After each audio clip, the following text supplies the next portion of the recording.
मुंबई महायुती सरकारने 5वी बहुमताच्या जोरावर विधानसभेत जनसुरक्षा विधेयक मंजूर करून घेतले, पण विधान परिषद विरोधी पक्षाने त्याला जोरदार विरोध केला।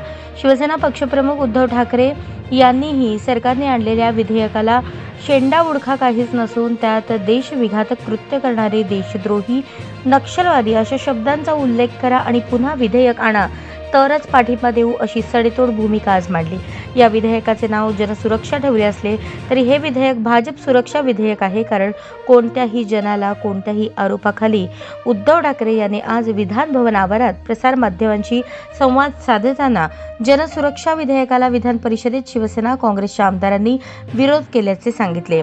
पूर्वी मिसा आणि टाडा कायदा होता, त्याचाही दुरुपयोग केला गेला होता, तसाच दुरुपयोग जनसुरक्षा कायद्याचाही होऊ शकतो अशी शंका उद्धव ठाकरे यांनी उपस्थित केली। काल आणि आज विधिमंडळामध्ये जनसुरक्षा कायदा ते कुठे ते या नावाने एक कायदा आणला जातोय। काल खालच्या सभागृहात बहुमताच्या जोरावर तो मंजूर करण्यात आला।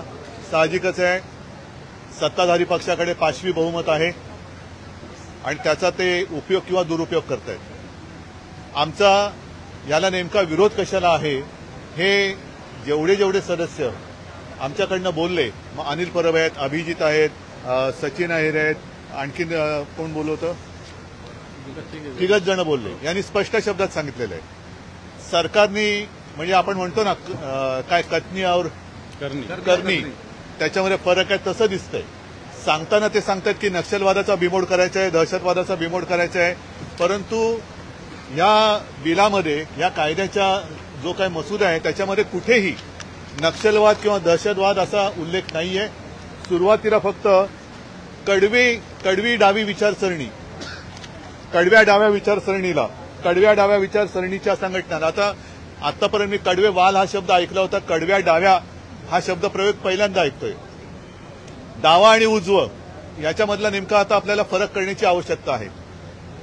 साधारणपणे शिवसेना आणि त्यावेळेला भाजपा वगैरे आम्ही सोबत होतो, आम्हाला उजव्या विचारसरणीचे म्हणायचे आणि आम्ही आहोत, कारण आम्ही धर्म मानणारे आहोत सगळेच, आणि सगळेच मला वाटतं धर्म मानणारे आहेत।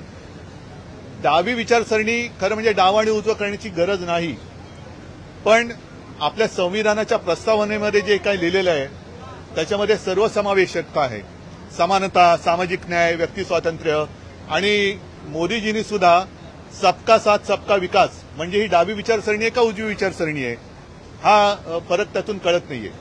आम्ही या बिलावरती बोलताना जर देशविघातक शक्तींचा बिमोड करायचा असेल तर आम्हाला विचारण्याची गरज नाही, आम्ही नक्कीच सरकारसोबत आहोत, राहू आणि राहणार, त्याच्याबद्दल दुमत असण्याचं कारण नाहीये। परंतु तुम्ही राजकीय हेतूने प्रेरित जर का हे बिल आणत असाल, आणि तसं त्याला वास येतोय, कारण मी म्हटलं तसं की याच्यामध्ये कुठेही नक्षलवाद वगैरे वगैरे असं काही शब्दच नाहीये। मात्र धोकादायक जो शब्द आहे तो मी तुम्हाला मुद्दामून वाचून दाखवतो। हे केवळ आम्हालाच नाही तर तुम्हाला सुद्धा लागू होत आहे आणि तमाम जनतेला ते कधीही लागू शकतात। त्याच्यामध्ये जे म्हटलेलं आहे, बेकायदेशीर कृत्य याचा अर्थ एखाद्या व्यक्तीने किंवा संघटनेने केलेले जे सार्वजनिक सुव्यवस्था, शांतता व प्रशांतता यास धोका किंवा संकट निर्माण करते असे, किंवा जे सार्वजनिक सुव्यवस्थेमध्ये हस्तक्षेप करते किंवा ज्याचा हस्तक्षेप करण्याकडे कल आहे असे, किंवा वगैरे वगैरे म्हटलेले, याच्यात कुठेही दहशतवाद, नक्षलवाद हा शब्द नाहीये।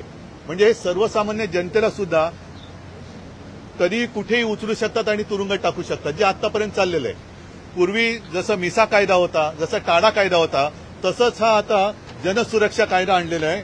मला असं वाटतं याचं नाव जनसुरक्षेच्या ऐवजी भाजपा सुरक्षा कायदा केला पाहिजे, कारण भाजपच्या विरोधात जो बोलेल तो जणू काही देशद्रोही आहे असा त्यांचा तो समज आहे।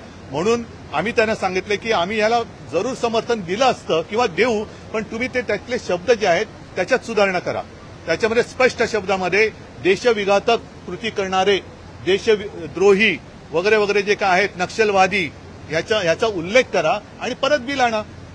पण असं जर का मोघम बिल आणलं की ज्याला काय आकार उकार शेंडा बुडका काही नाही, की धर आणि उठसूट टाक आज जे आज चाललेलं आहे।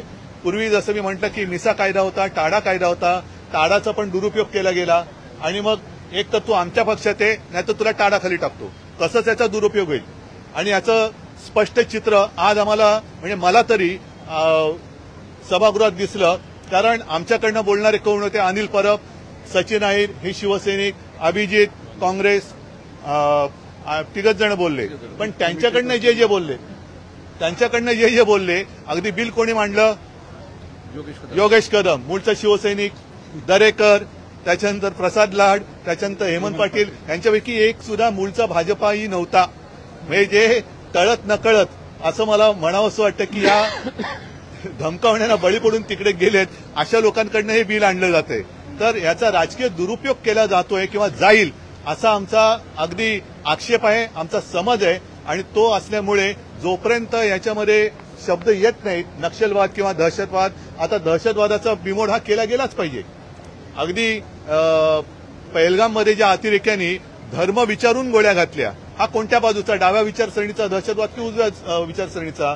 पण त्यांना अजूनही पकडलं जात नाही का? कुठे गेले ते? तर जो दहशतवादी असेल किंवा आतंकवादी असेल किंवा नक्षलवादी असेल त्याचा जात पात धर्म विचारसरणी न बघता त्याला शिक्षा केली गेलीच पाहिजे. पण ह्या कायद्यान्वये ते तेवढ्यापुरतं मर्यादित राहत नाही किंवा त्यांचा कुठे याच्यात उल्लेखच नाही. म्हणून आम्ही त्यांना सांगितले की ह्याच्यात सुधारणा करा आणि आम्हाला न विचारता आम्ही तुम्हाला पाठिंबा देतो. ही एवढी स्पष्ट भूमिका आमची आहे.